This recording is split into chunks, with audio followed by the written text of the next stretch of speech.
It's Sunday, July 27, 2025. I'm Anthony Davis. Welcome to the Weekend Show, where we make the time to consider the news of the week. You can support my work and independent journalism at patreon.com/5 Minute News. Our guest today is the founder and publisher of Courier, a pro-democracy digital news network with newsrooms in 11 states. Tara McGowan, welcome back to the Weekend Show. Thanks for having me, Anthony. Tara, it's a weird time for the media, aside from everybody else, in as much as it seems that the Trump regime, with this authoritarian takeover of government, is extending its reach to silence the media. And while some people, when they heard that the Stephen Colbert show was being ended, not just getting rid of him, but ending the show, the historic show that has been running for decades, people seem to be more worried about would Stephen Colbert find another job than what frightened me, and I'm sure you, which is that Trump is now reaching to popular culture. And this was all written in the pages of Project 2025, so it didn't really come as that much of a surprise. But the reality is that media companies now, because of their ownership, because of needing FCC approval, they're going to have to watch what they say. Yeah, that's right. I think that this is as you mentioned, predictable, but very, very dark turn and step towards authoritarianism by this administration and by Trump. Because to your point, it's one thing that is really, really bad and dangerous to censor journalism or, get into the position of trying to call balls and strikes on how media networks are reporting their news or editorializing their news. There could be arguments and debates in there that could be reasonable. I don't think we've seen those out of the Trump administration, but that's one classification, right, of debate and dispute and ultimately censorship. When you are censoring social commentary and in particular comedy and parody, that's very different, right? That's actually just silencing something that isn't meant to be fact-based or about informing the public about serious matters. And it really also is just another clear demonstration of President Trump's strategy, if we can call it that, about really just silencing people he doesn't like or people who say things he doesn't like about him, right? And that's really how Trump is running the entire government, is really about, are people bowing down to him? Are they kissing his ring? Are they giving him hundreds of millions of dollars? Are they saying the things that he wants them to say? Are they censoring the things he wants them to censor? And if they're not, he will punish them, whether that is by ensuring that their show is canceled, like Stephen Colbert, or they are fired, or they have to pay up, or, who knows what else is happening that we're not aware of, right? In terms of governments canceling contracts or, ensuring, right, that his friends are getting more government contracts. As we know, Musk was, and now he's out of favor, who's going to be in favor. And so again, this is just standard playbook for authoritarians, but that doesn't make it any less concerning, alarming, and really, frankly, scary, because these are the moments where we have to get very loud about our protest and opposition to these incredibly corrupt abuses of power. And I do worry that the chaos strategy of so many instances of corruption and abuse of power every day could have the desired effect of this administration at silencing protest because people are so exhausted or unable to keep up. What does it say for people like you and your team at Courier Newsroom? Because you're not doing satirical comedy, you're telling the truth. And he doesn't like that either. No, I think we're probably not, in his administration's eyes, big enough or influential enough to be a threat. I tell my team all the time, all it'll take is one story that pisses off not only Trump, but even maybe one of his underlings, right? Yes. Even Miller or Tulsi Gabbard, what have you. Well, they're all very sensitive creatures, aren't they? Yes, they are. When you don't have any real integrity to lean on, you're quite thin-skinned. And so I do think that, I don't think that we're at the top of any list. We also don't have any, we're not cutting corporate deals or mergers like CBS, right? He doesn't have anything to gain from us. He could, swat us away like a fly if he wanted to. And, we're not going to change anything about our coverage or reporting at all. And in fact, really frankly, feel very privileged to be in the position where we exist to fight against this administration and what it stands for, and are growing rapidly in terms of our audience reach and engagement on behalf of it. I mean, I just got data from my team this morning that our Epstein coverage alone has gotten over 50 million views in the past week. The audiences are really engaged with every twist and turn of that story. That story is not going away, and that story is very evidently the biggest threat to Trump. You can tell by his reaction to what's happening and how he is trying to distract and move on from it unsuccessfully. He's also melting down this week over the South Park premiere on Wednesday, which attacked the president's teeny tiny manhood and depicted him as in bed with the devil, taking over the role held on the show for years by the late genocidal dictator Saddam Hussein. Yeah. I mean, this is, shows like South Park and the kind of satirical nature of these American comedy shows. It's almost like it's the last kind of bastion of hope to actually stick it to him. Do you know what I mean? Because he cares about that stuff. Like, he doesn't want, he's so image conscious, and he's so desperate to be in the mainstream entertainment business. And so to do that to him, it probably hurts him more than you or I kind of exposing the workings of his corruption.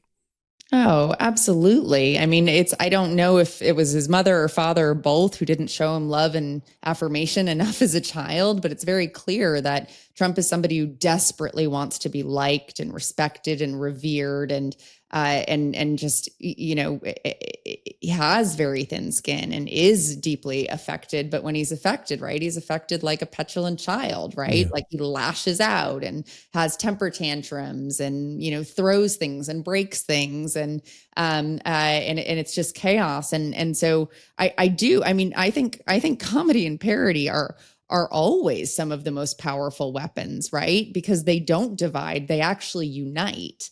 They have somewhat of a really powerful effect, unlike division or disinformation, right? Or cultural social wedges that are meant to divide people and weaken them. And that's effective for dictators and villains. I think comedy is an incredible weapon. And I think, Trump also understands more than most people, and certainly more than any politician, the power and influence of comedy and entertainment and entertainers. He knows that those can break through to the mass public more so than any journalism or news program could. So he is more threatened by that for sure. And also, but it's very, very hard to silence that in this media ecosystem. That is one of the advantages we have. Like, yes, you cut deals with the people that own some of the biggest platforms like Musk and Zuckerberg and Bezos, but really, we do have a democratized information ecosystem today, and we need to have more distribution platforms that are owned by people that will not cow to this administration or to corrupt billionaires. But he can't silence all of the critics at this stage. And so it's just so important that we continue to grow our platforms and our brands like Courier and get louder and bigger, because it becomes a lot harder for him if he doesn't have shareholders to negotiate with to shut us down. His approval rating is dropping significantly. His job approval rating dipped to 37%, lowest of his term, just slightly higher than his all-time worst rating of 34% at the end of his first term.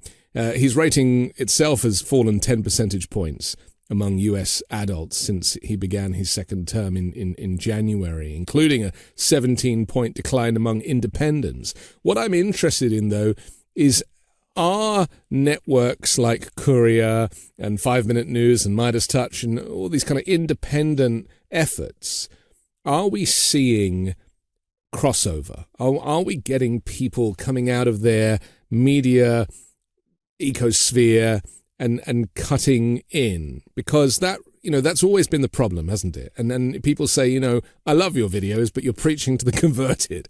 And the reality is that everybody, not just independents, but former Trump supporters or undecideds, need to recognize that the truth is actually very serious and is very helpful in this moment. Yeah, no, that's right. And I'll speak to Courier specifically first, but then broadly a trend that I think is really powerful and interesting that's happening right now in this moment with Trump's approval cratering. Thankfully, let's get it to the floor and beneath.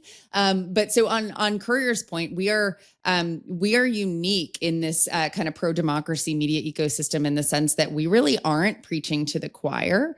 Our state network's really preaching to the folks that are more disaffected, more turned off from politics. A lot of folks that maybe voted for Biden but didn't vote in 2024 for Harris or for whatever reason. These are the folks that, they are more prone to being supportive of economic populism and anti-corruption, right? Sort of where we often say the circle meets between the right and the left.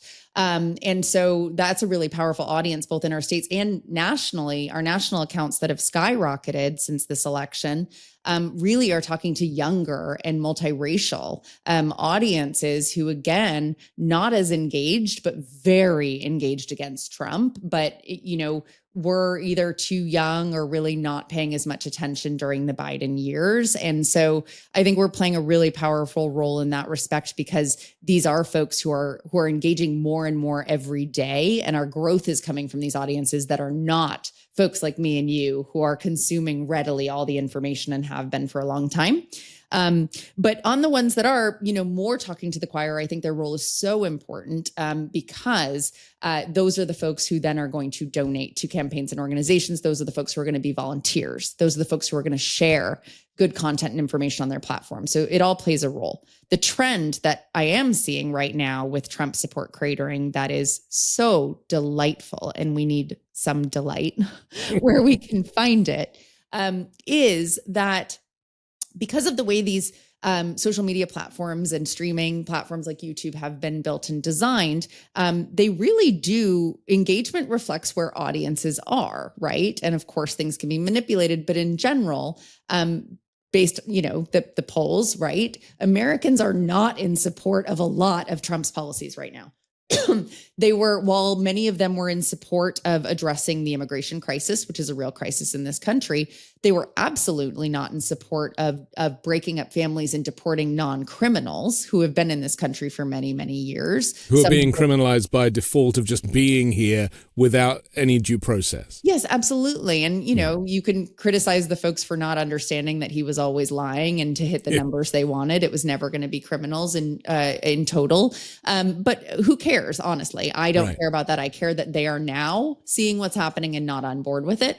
And also, same thing with the tariffs, same thing with Medicaid cuts. When people are aware of the Medicaid cuts in the betrayal of a budget bill that was passed by Republicans in Congress, they are really not happy with that. That is going to absolutely implode our healthcare system beyond just folks that rely on Medicaid and Medicare. And so, and even the Iran war, right? So the attacks on Iran, new wars. That was absolutely no new wars. America first. Where did that go? Right. And so all of these nicks. And then, of course, the biggest and most powerful story is the Epstein story, right? We know now that he is noted many, many times. Trump has mentioned many, many times in the files, but we don't know exactly what they are desperate to hide. And this was one of the biggest promises he made. So to get back to your question, the interesting trend we are seeing is that because people, including Trump supporters, are turning on Trump or feeling real sense of doubt they've not felt, or skepticism or concern or anger at this administration, some of the biggest right-wing podcasters and pundits who helped get this man reelected to the White House are the ones turning on him, which is further feeding this migration away from Trump. It does not mean they are going to move to the left necessarily. No, but it's creating a split for sure. It's creating a huge split. That's why Trump is still in a defensive posture, not able to move on from this story, because the media ecosystem he relies on to carry his message and his agenda forward is not on board right now, because they still want to get the reach and engagement and the money that comes from it, from these platforms and these shows. And so it's really a market disruption that's happening right now, politically and in the media space. And that's really beautiful, because they are the most powerful messengers to move MAGA voters away from Trump, not us. We're hearing that it was back in May that Trump was told by Pam Bondi, the Attorney General, that his name appeared multiple times in the Epstein Files. And then they basically said, we can't release any additional documents, which contradicted what he had said previously to his base. Now there's the backtracking. Now there's the cover-up. Now we're seeing the Attorney General is about to go meet with Ghislaine Maxwell, probably to cut some kind of deal, so that, Ghislaine Maxwell goes on the stand and says, no, that Trump was nothing to do with it, and then she gets her 20-year sentence reduced. Is that how you see it? Because it seems pretty obvious to me.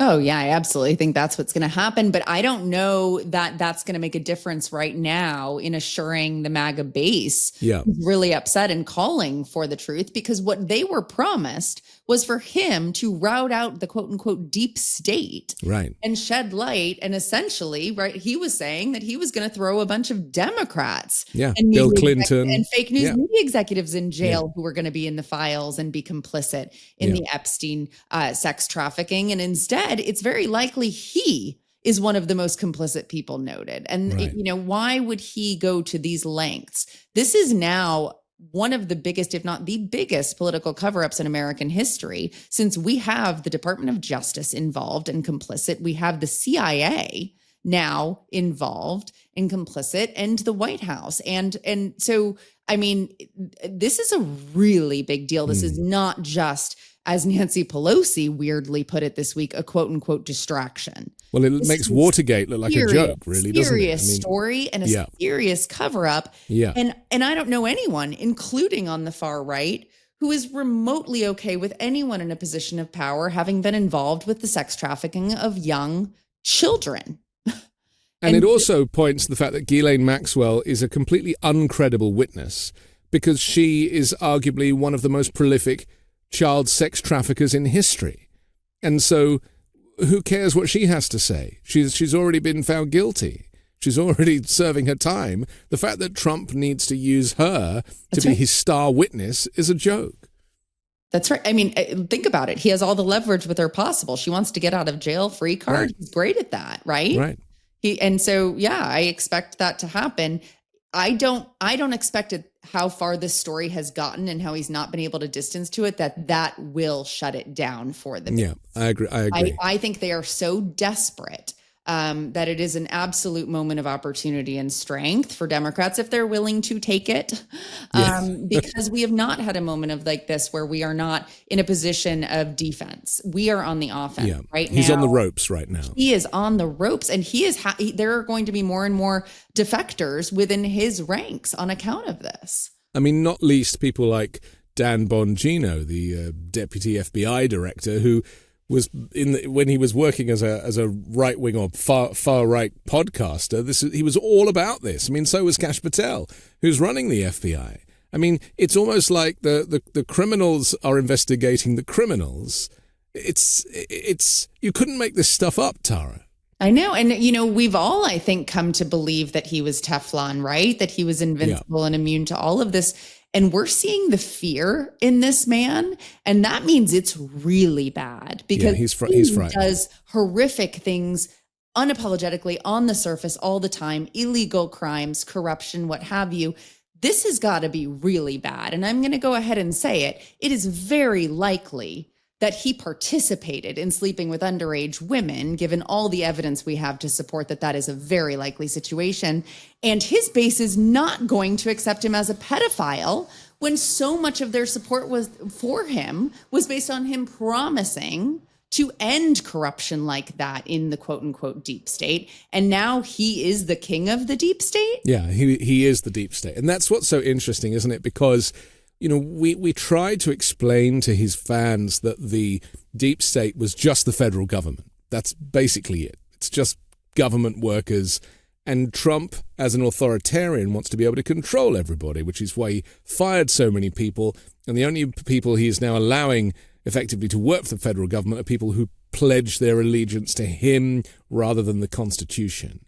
And so that in itself is its own deep state. He has created a deep state far worse than any deep state that existed before. Except maybe Putin's. I don't know. Maybe he's trying to emulate Putin. This is what we're actually dealing with right now. But our country is very different. It was built on social protest and built on these pillars of freedom of speech and religion and division of church and state. All of these things, right? We can't forget the DNA of this country is not the same as some of our counterparts. We are far more diverse. We are far more progressive in general.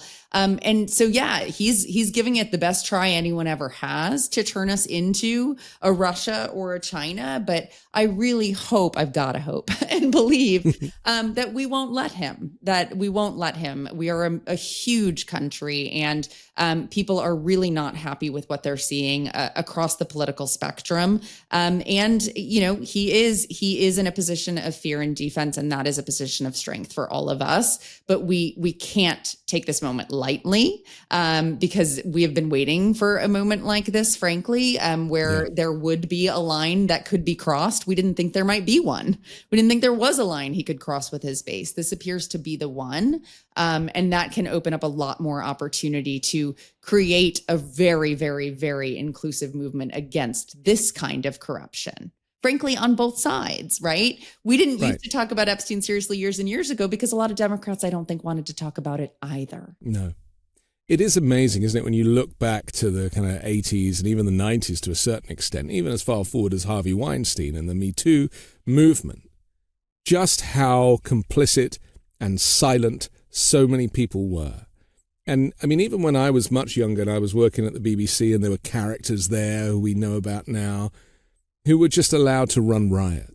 And it, it's a stain on the history of media and entertainment, certainly. But it's almost like the lessons are never learned. And Trump is very much of that generation. He really is man of the 80s. And he embodies all of that kind of vile, misogynistic, toxic masculinity that we're trying to turn our backs on. Yes, and he made it to the highest elected office and most he was rewarded in for the all world. of those things. And so we all know what happens to you when you have an ego that is fed with power or wealth or both, right? You lose touch with if there's anything you can't do, if there's anything you can't get away with. This is such a fascinating moment we're in because he clearly knows that something he has done is a bridge too far for communities that he relies on to maintain his power and influence. That's why he's trying to create diversions like they're going out of fashion now, releasing the MLK files or announcing that he's convinced Coca-Cola to start selling sugarcane instead of the alternative. I mean, his own strategy is working against him for the first time. Right. Nothing's sticking. Right. Nothing is sticking. I get a sense, though, that people don't take him as seriously as we should. And I think partly this is because he is a clown who literally wears clown makeup and is ridiculous in so many ways, certainly in as much as he can't finish a sentence and he does the weave and all that stuff, But the problem with that is it is softening the edges of the dictatorship.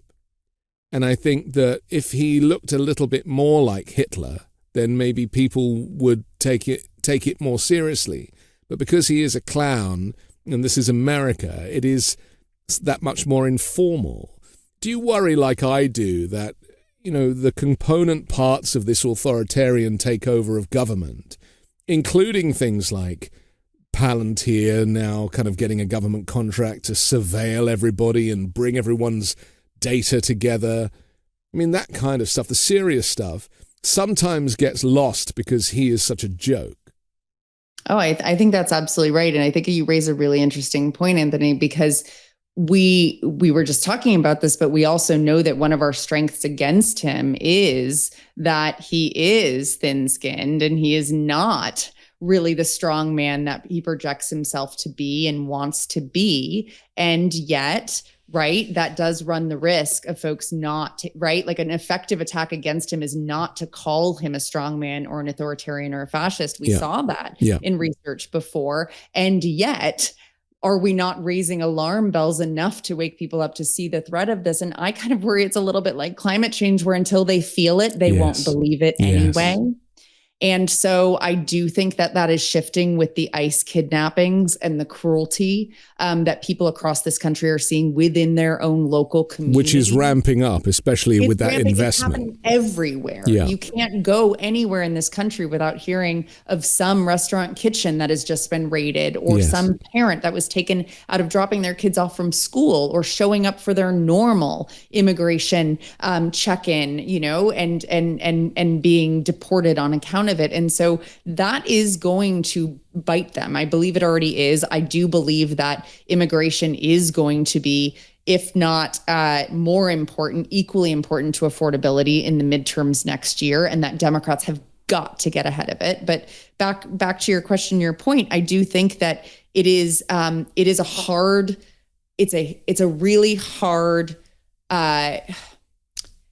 it's just a hard thing to be able to, it's a hard balance to strike between actually mocking this man's fragility, emotional fragility and stability and seriousness, and ensuring that folks know what's coming. Because yes, now he's firing comedians, not just journalists, or settling with big corporations. What's next is, who is he going to be jailing? We know how this goes. Yes. A lot of them, the American people, do not think it will go there. It will absolutely go there. All your worst fears will come true. Yeah. Yes, we already had a U.S. senator thrown to the ground and arrested for simply showing up at a Homeland Security press conference in his district, in his state. And so, I mean, we are going to start to see, I think, more political violence. We're going to start to see people that are jailed, silenced in other ways. And my hope is that, you know, they are not able to silence all of the attention those moments will get. And then a lot more people will wake up to how serious this is.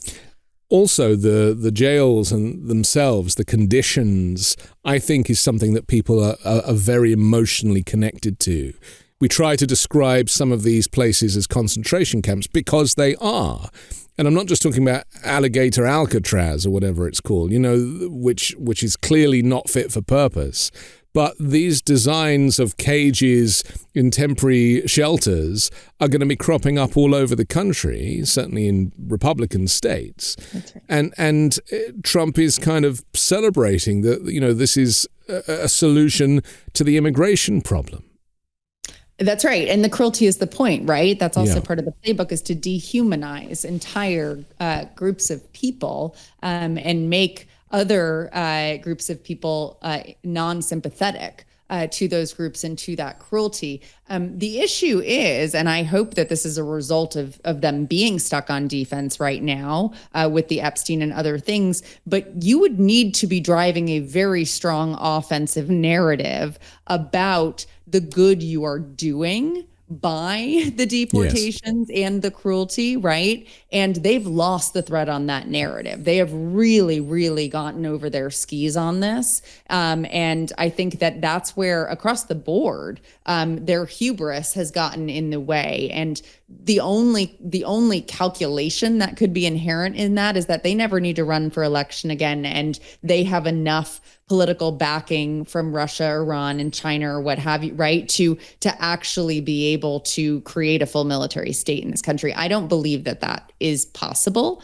I also believe that in order to effectively create a strong authoritarian regime that can hold power beyond elections, or, you know, fake elections is the next stage, right, before there's none, you need to have really, really, really hardcore loyalty in your ranks. and in your base of support. And that's why this moment is so important, because we are seeing fractures within his own ranks over the Epstein stuff. Yeah. And if he loses control of his loyalists, it is very difficult for him to enact this agenda.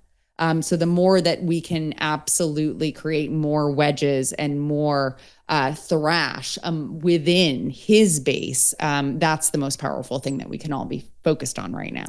The timing of the authoritarianism is massive in terms of the trajectory. Just 6 months in.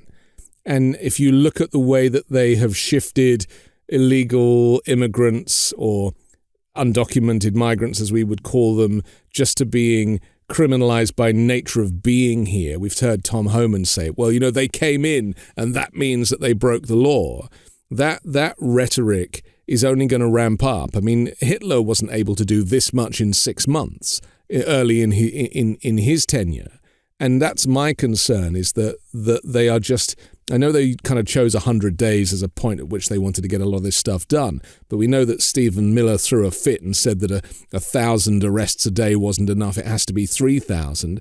The net is widening, and at this rate we'll start to include American citizens that don't agree with him or who write things on social media against him. I mean, that's my fear, is that it will become that. And as you say, that is detrimental to a legitimate vote if we get one. Oh, yeah, absolutely. I mean, I think it's going to be hard pressed, because it was a very good story to tell for folks who were aware of the real problems at the borders, or other folks who just wanted a scapegoat to blame for their own economic challenges or financial challenges, right? Like, that's how he wove this narrative. We've seen it in other countries as well. But now that so many people are seeing people that they care about, people whose kids go to school with their kids being affected by this, I do think that the outrage is growing in parallel. And, it all depends on how much order they can essentially enact on people, because I do believe that the protests will get bigger and louder related to this. I don't think it's Pollyannish of me to be hopeful about that. I think that it is going to be a building movement, but the more that we keep them distracted from that as well, I think benefits us, so they can't actually control the narrative around what they're doing as well. I want to talk more about the protests. I also want to talk about this settlement with Columbia University and a whole lot more. We'll do that next here on The Weekend Show. Have you ever left a doctor's appointment feeling like you got nothing useful? Maybe they just said you're fine, or told you to drink more water. No real data, no game plan, just a pat on the back. Well, this is why you need to hear about Superpower Health. Superpower sends a licensed professional to your home. You can even visit a nearby lab, and then runs a massive lab panel with over 100 biomarkers, way more than what you'd normally get. Their app includes detailed information on your heart, liver, thyroid, hormones, metabolism, vitamin and mineral health, and even environmental toxins. And with that data, we get the opportunity to find out what supplements we might need, or how much sleep would be beneficial, or what our diet should focus on. Superpower's actionable health plan gives you supplement suggestions, nutritional guidance, lifestyle and behavioral adjustments. You can even get your true biological age that you can track over time. Superpower not only gives you an initial plan, but it actually tracks your results across your lifetime. Each test builds on that, giving you a full picture of your progress year after year. Stop only reacting to health problems and start proactively improving your health based on personalized data. For a limited time, our listeners are getting $50 off an annual Superpower membership by using code WEEKEND at checkout. Just head to superpower.com and use code WEEKEND to get our exclusive discount. Your biology decoded, your blueprint activated with Superpower. After you purchase, they'll ask you where you heard about them. Please support this show and tell them that our show sent you. When you start a podcast, it seems like you have to figure it out all by yourself. Scripts, setup, filming schedule, logos. It can be super overwhelming, and every day seems to introduce a new decision that needs an answer. When you're starting off with something new, it seems like your to-do list keeps growing every day with new tasks, and that list can start to begin to overrun your life. So finding the right tool that not only helps you out, but simplifies everything can be such a game changer. And for millions of businesses, that tool is Shopify. Shopify is the e-commerce platform behind millions of businesses around the world, and 10% of all e-commerce in the US, from household names like Mattel and Gymshark to brands just getting started. You can get started with your own design studio with hundreds of ready-to-use templates. Shopify helps you build a beautiful online store to match your brand's style. Accelerate your content creation. Shopify is packed with helpful AI tools that write product descriptions, page headlines, and even enhance your product photography. Get the word out like you have a marketing team behind you. Easily create email and social media campaigns wherever your customers are scrolling or strolling. And best yet, Shopify is your commerce expert with world-class expertise in everything from managing inventory to international shipping to processing returns and beyond. If you're ready to sell, you're ready for Shopify. Turn your big business idea into with Shopify on your side. Sign up for your $1 per month trial and start selling today at shopify.com/weekend. Go to shopify.com/weekend. Shopify.com/weekend. We're back on the weekend show with Tara McGowan from Courier Newsroom. I'm Anthony Davis. Columbia University has agreed to pay $221 million to settle claims by Donald Trump's administration that it failed to curb anti-Semitism on campus in exchange for the reinstatement of billions of dollars in federal funding. This is so layered, isn't it? And it's also really unfortunate that these are the terms with which this dictatorship requires an establishment, a kind of learning establishment, to operate. What was your reaction personally when you heard this news? Shame on Columbia. I mean, I don't know the details, right, of or the calculation of the folks at Columbia or their legal team in terms of what they think they're protecting through this settlement, but we are losing against Trump and his administration and / regime every time a settlement is made over a fight. And I really do believe that there could have been more organizing amongst universities and frankly liberal institutions to stand together to prevent this. But again, I don't know the machinations of the deal. Well, some are doing that. I mean, Harvard has joined forces with others, but Columbia was kind of out on its own, wasn't it? It was. And, we saw this with some of the big law firms as well. And it's like, you don't realize that, like, if you operate out of fear, you let them win. If you stand your ground and you find others to stand alongside you, it makes it much more difficult for them to hold that power over you. And now, there is a precedent for them to do this with even more institutions. And that's the goal. The goal is not to settle and make peace and then go away. That's what I don't understand about anyone who's settling with them. It does not protect you. It will not protect you for the next time something happens related to your institution. Yeah. It's a race to the bottom, and there is no floor. And so why are you going to give him $220 million now when he may ask for $500 million next year? So it's an unbelievable act of cowardice. And again, I don't know the details, but anyone who does not fight and anyone who decides to settle is now complicit. It's complicit with the agenda of this administration. What about the other aspect of this, that he uses this anti-Semitism, supposedly, this idea that these organizations allow anti-Semitism, which is just free speech, people's right to protest for Palestine, people's right to say, make use of their First Amendment, no matter what country they're from. The First Amendment is enshrined in the Constitution as protection to everybody, whether you're a migrant or you're a citizen. That is your right. that is what he's undermining more than anything else, aside from the fact that the Trump administration is probably the most anti-Semitic administration in American political history.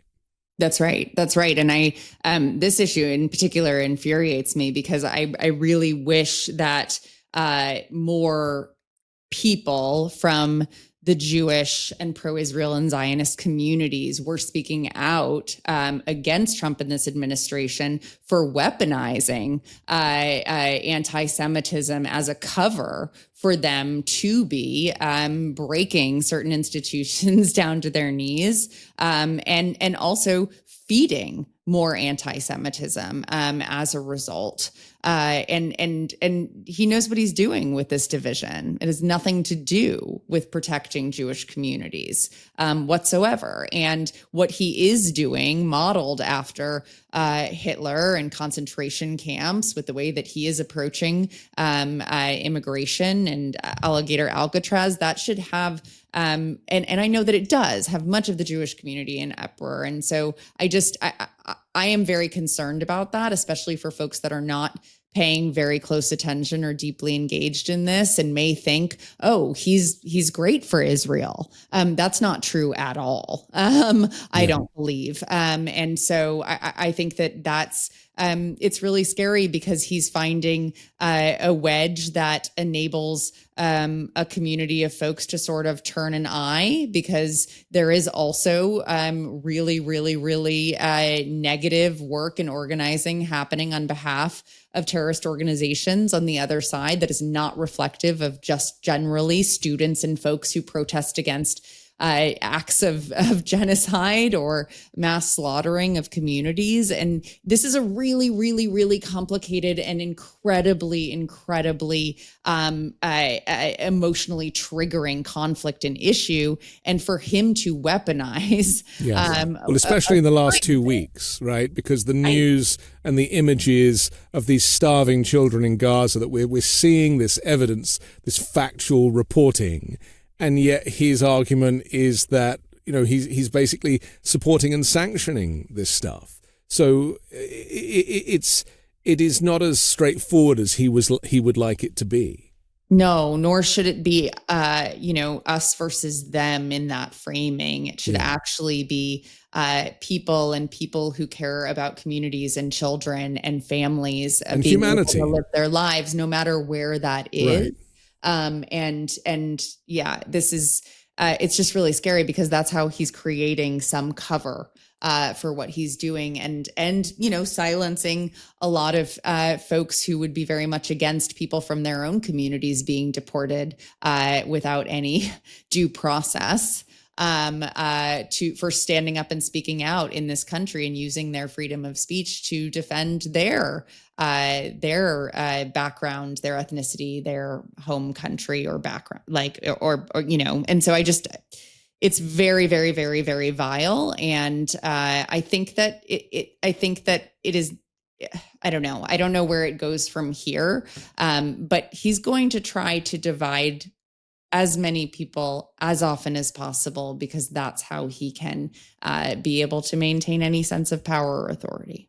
Do you think any of these test cases, these well-known cases like Rumeysa Öztürk, who kind of wrote that shared op-ed years ago in her university paper and then gets abducted off the streets by ICE and spends weeks in detention, but eventually gets freed and gets out?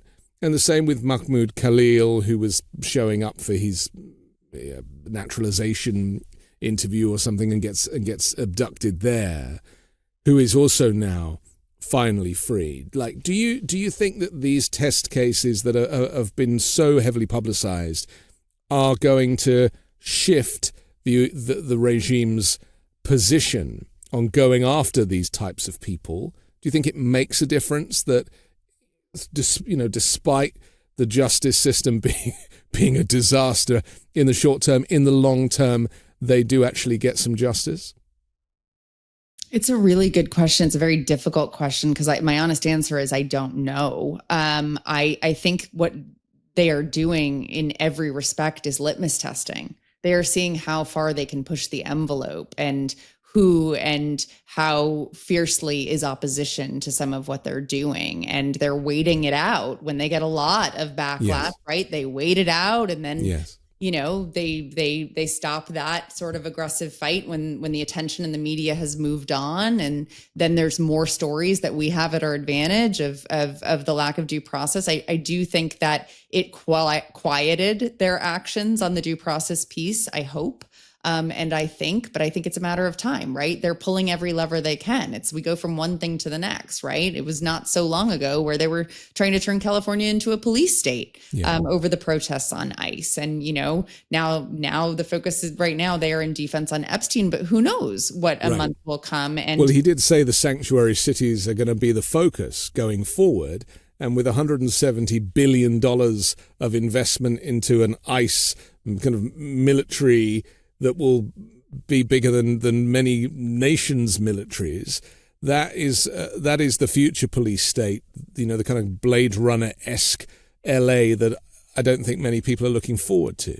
Yeah, that's right. And he's also laying the groundwork for a civil war, because in that massive, horrible bill that was passed by Congress, there are actually penalties and budgets stripped from blue states that aren't stripped from red states.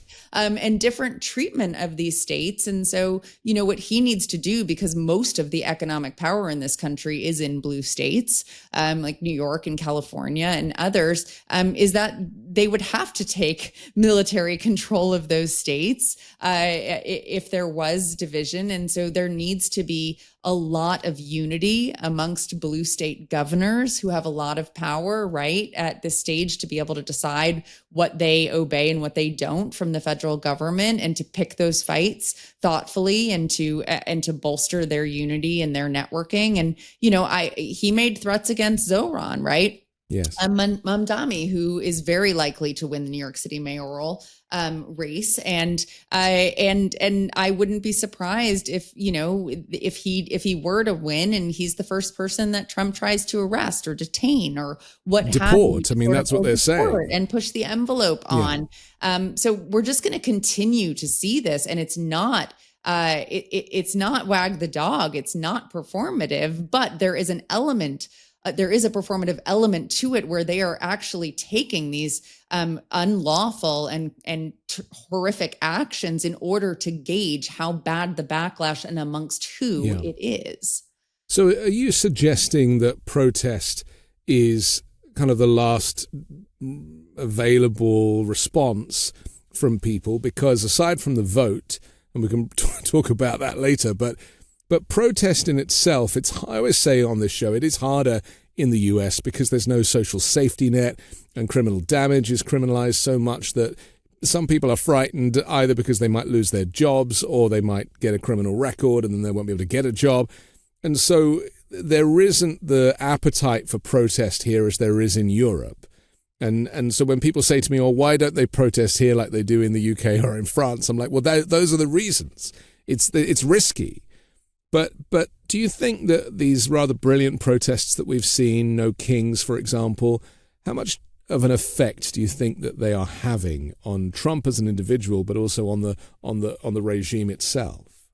I think protests are so unbelievably important. I don't think that they are the last stage. I think that they are the current stage, and we need to keep having them to show that you can do them joyfully and peacefully, right? I think nonviolent protest is the key. We have to remember that nonviolent protest. Yes. That was what was beautiful in California once they rolled the National Guard in, right? There wasn't anything that they could do because people were protesting nonviolently and with joy.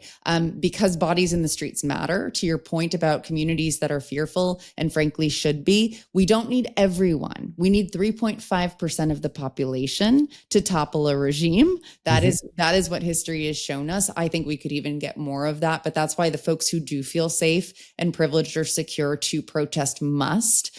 We must have more young people protest. The more people that do it, the harder it is for them to silence.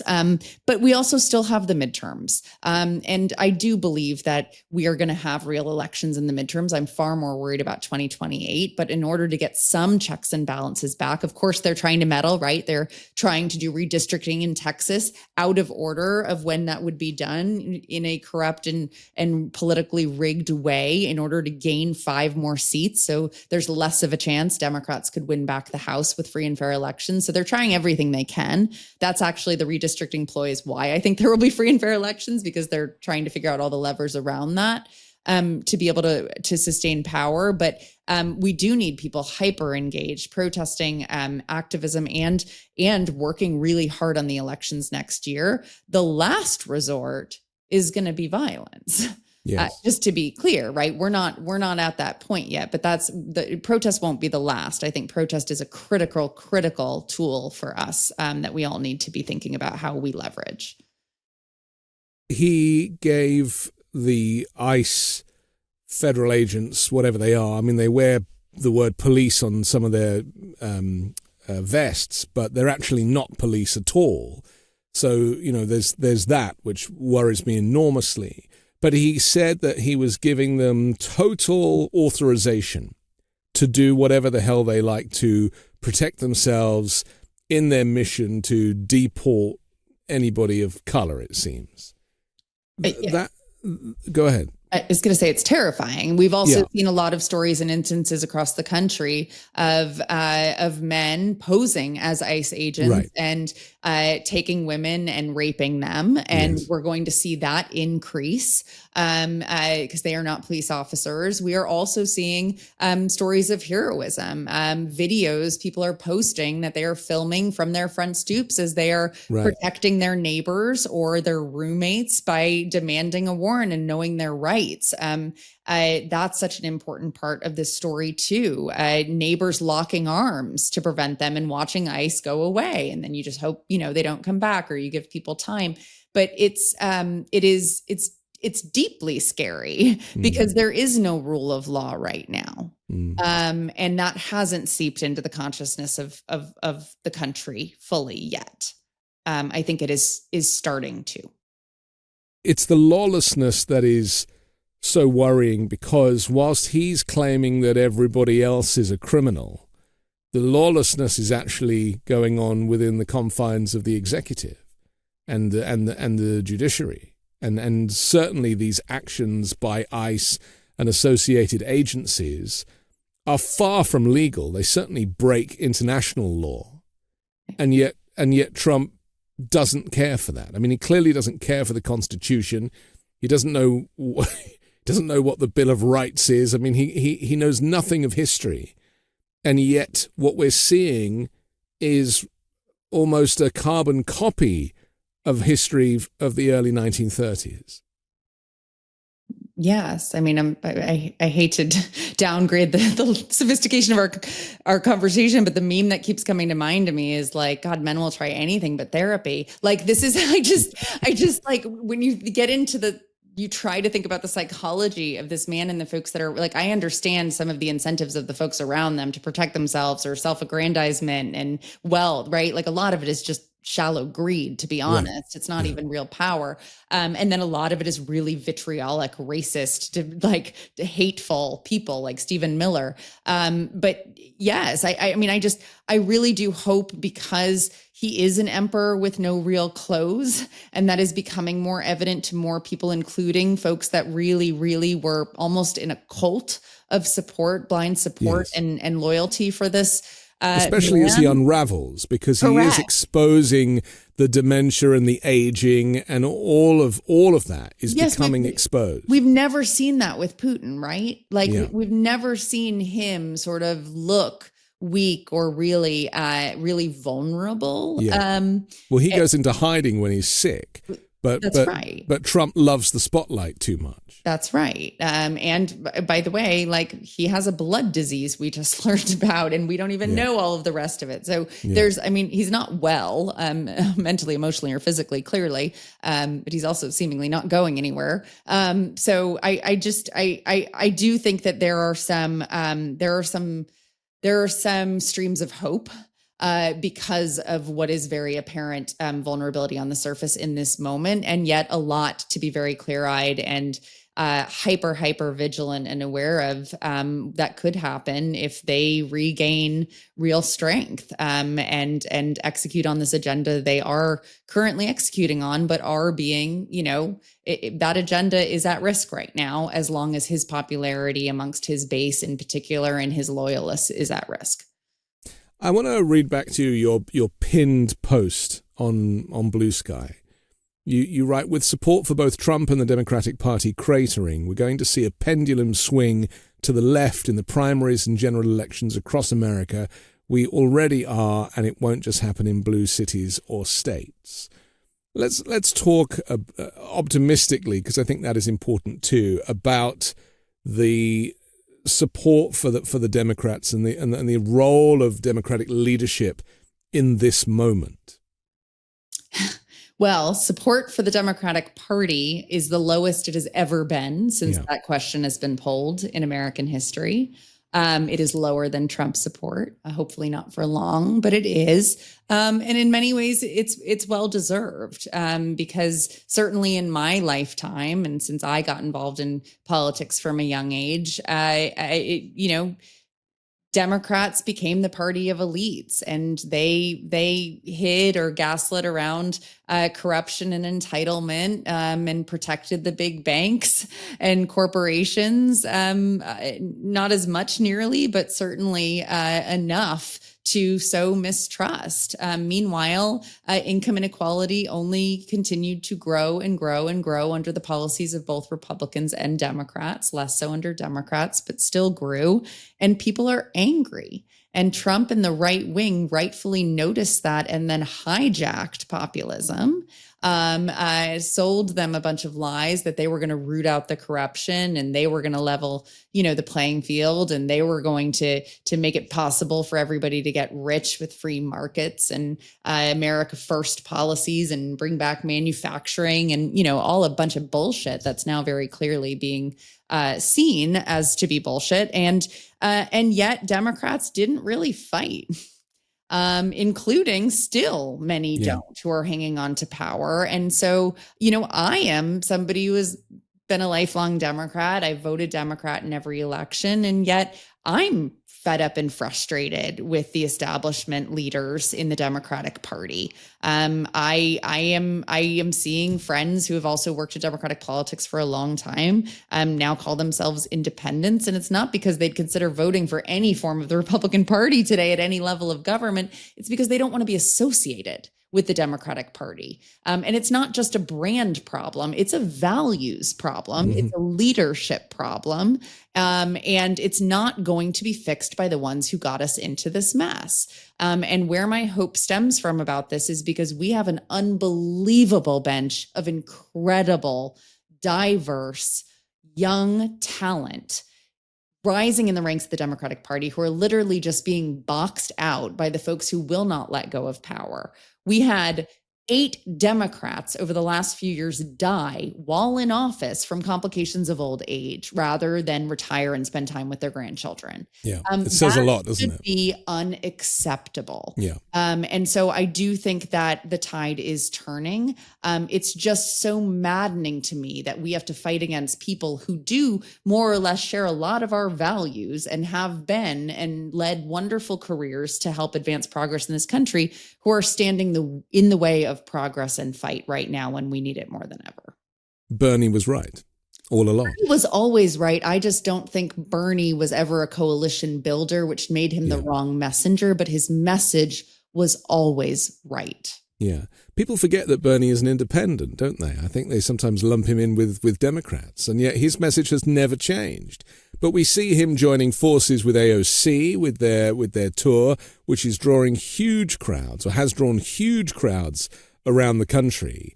And you mentioned Zoran Mamdani. I mean, what he's doing, not just physically, but even on social media, kind of harnessing, answering questions that really, things that need to be spoken about that traditional Democrats tend to kind of shy away from. How important is that? Because obviously going viral is how you win elections these days. It's the most important thing. Authenticity and transparency are the most important traits for you to earn trust of people. And if you are running for elected office, you need to earn people's trust and their support.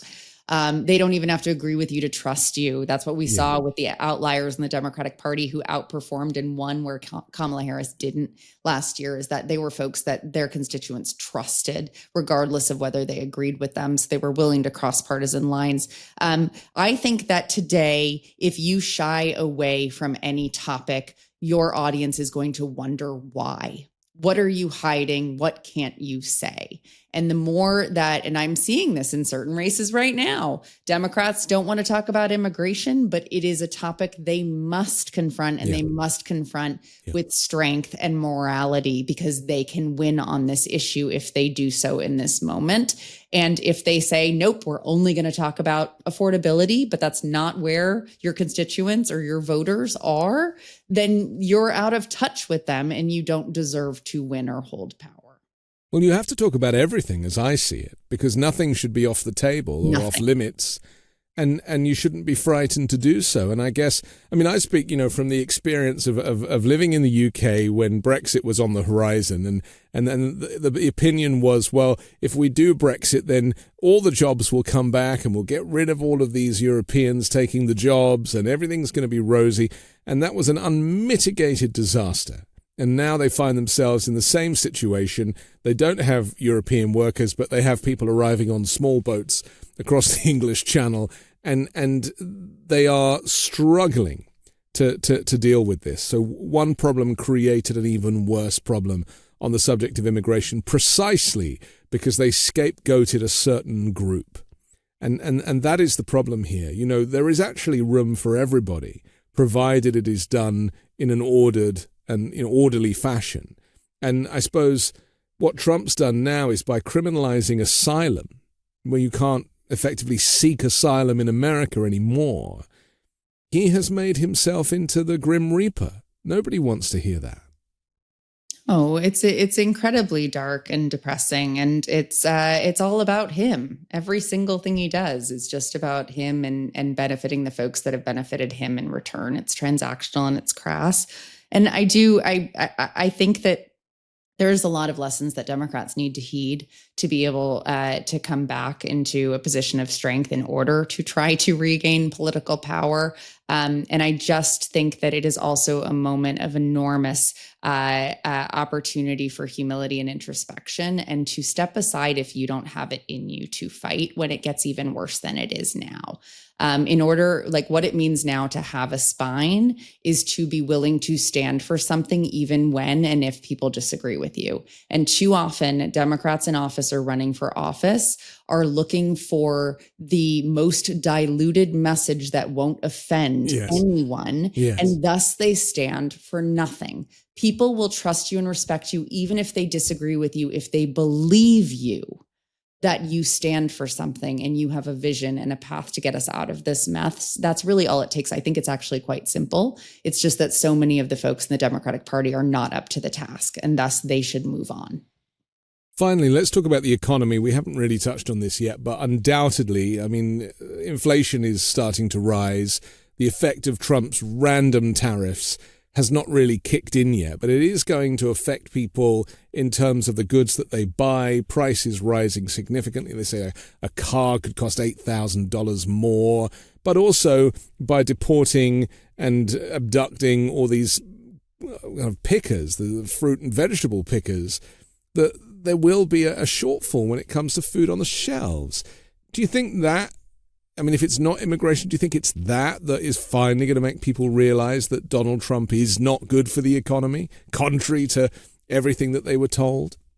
Yeah, I think economic issues always transcend politics, right? It's just, right? That's why the pendulum swing tends to occur, is if people still are not feeling more financially secure, or never mind comfortable, or on a path to prosperity, which is the objective here for all Americans, then that's where swing voters come from, right? That's where folks do swing on these issues. And so I think we're already seeing that. We're already already seeing that in part of his decline in support is people are not in agreement with the tariffs. I also think that we are not talking about AI enough and how he is literally positioning himself as, the president who's going to have America win the AI race. Winning the AI race, while that's probably necessary given where the world is headed and technology and geopolitics, that is going to be losing jobs for Americans without plans in place for that. And I don't think anybody should trust anybody who was on the dais at his inauguration who is fighting to win this arms race in AI.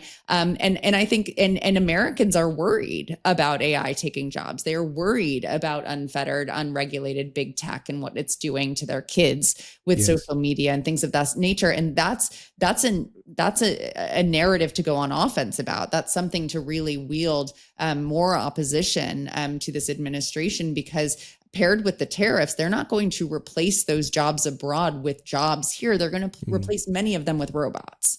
And a lot of folks are going to be out of work. And I don't think they have a plan for creating industry and jobs in this country at all, because they're only worried about themselves. So yes, they will sink us into a really, really poverty-stricken depression, bigger than the Great Depression, if they only continue to worry about themselves and protect themselves and build their own enclaves or whatever, floating cities. Because they clearly do not care about the American people. And that's the biggest hypocrisy of this administration. And not to mention, this investment in AI is so detrimental to the environment. And I know nobody in this country wants to talk about climate change, but, for every AI search, that's the equivalent of something like 10,000 Google searches in terms of energy usage. This is a hugely dangerous for the planet as a whole.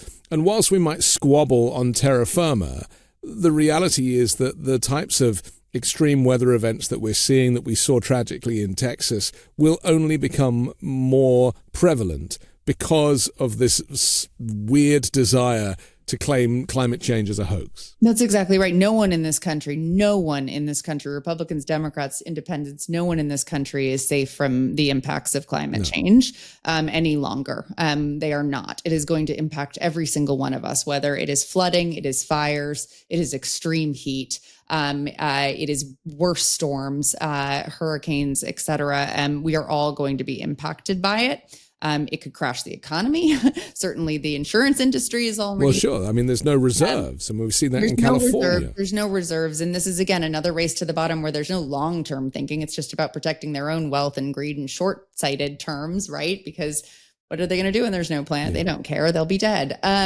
So I to the point about AI and the impacts on that too, we've started to see a lot of stories actually get some good pickup and engagement related to the horrific water crisis that these data centers are causing in really low income and middle class communities in this country, where folks do not have access to clean water or plentiful water all of a sudden, because all of the water is required to power these data centers. And, Amazon and Meta are launching more and more of them and doing, big press junkets related to their expansion. Well, he's deregulated it. And that's the thing. It's completely unregulated. Deeply hollowing out these communities and going to cause other horrific economic and health impacts on communities. And again, it's like, pick your nightmare to talk about that's being accelerated, if not immediately created by this administration's policies. So voting against Trump and the Republicans goes far deeper than just because you don't like the orange man.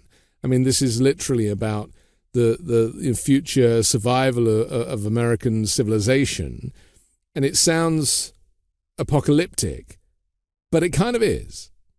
Yeah, and it's no longer about right versus left. It's about up versus down. It's people versus profit-driven individuals and corporations. It is all of us against the corrupt, powerful few, and that is the shift that is happening in America politically. Is that we are going to require and see a movement of people of all backgrounds against what we are seeing as the most explicitly corrupt and greedy president and government that we've had. And hopefully that does create a reckoning and a revolution for us to actually get back on a path towards living towards the values this country was built on, that we all believe so deeply in. And I have to hang on to that hope, because the alternative is the end of this 250-year experiment. Okay, we have to finish, but I'm grateful to you for your advice, your optimism, and your expertise. Tara McGowan, thanks for joining the Weekend Show. You as well. Thank you, Anthony. I'm Anthony Davis. Don't forget to support me and independent journalism at patreon.com/5 Minute News, or by joining the 5 Minute News YouTube channel. I'll come back next Sunday with a brand new special guest and more factual news to discuss on the 5 Minute News Weekend Show with Midas Touch.